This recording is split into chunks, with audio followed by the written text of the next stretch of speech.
الحمد لله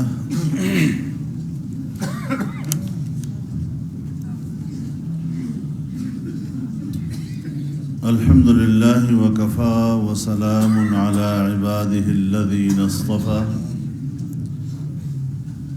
لا سيما على سيد الرسل وخاتم الأنبياء وعلى آله وصحبه ومن بهديه مهتدى أما بعد فأعوذ بالله من الشيطان الرجيم بسم الله الرحمن الرحيم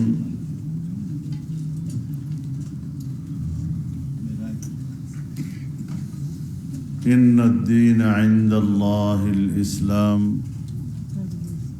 صدق الله العظيم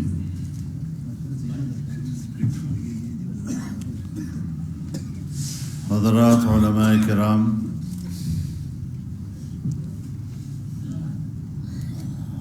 عمائدین محترم،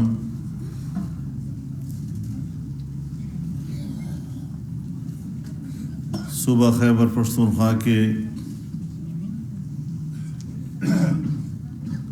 بلدیاتی الیکشن میں کامیابی حاصل کرنے والے معزز ممبران،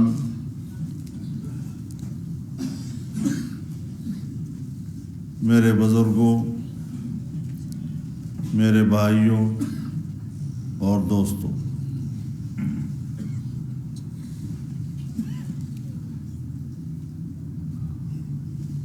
صوبہ خیبر پختونخوا کی جمعیت علماء اسلام نے منتخب ممبران کے اعزاز میں اس تقریب کا اہتمام کیا ہے۔ میں بھی تہ دل سے کامیابی حاصل کرنے والے تمام وہ حضرات جنہوں نے تحصیل میئر کی حیثیت سے کامیابی حاصل کی ہے یا کونسلر کی حیثیت سے کامیابی حاصل کی ہے، مبارکباد پیش کرتا ہوں۔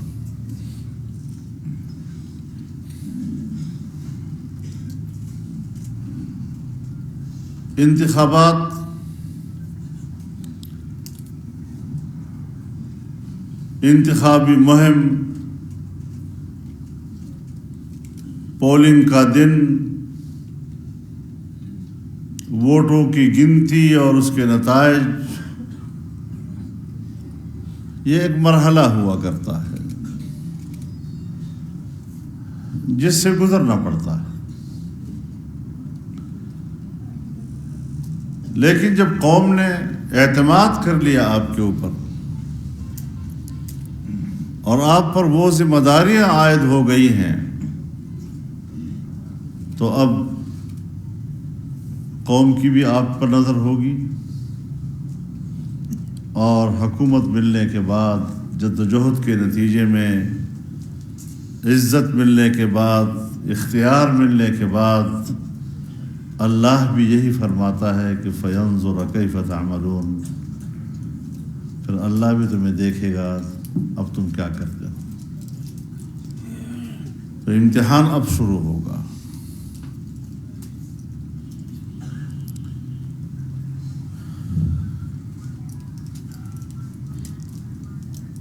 اس میں کوئی شک نہیں ہے کہ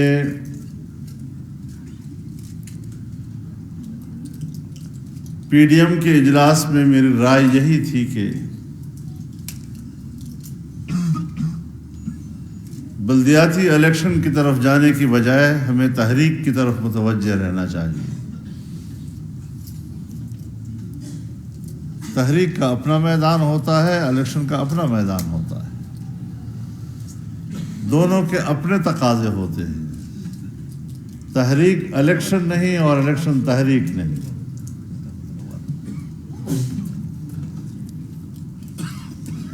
تحریک میں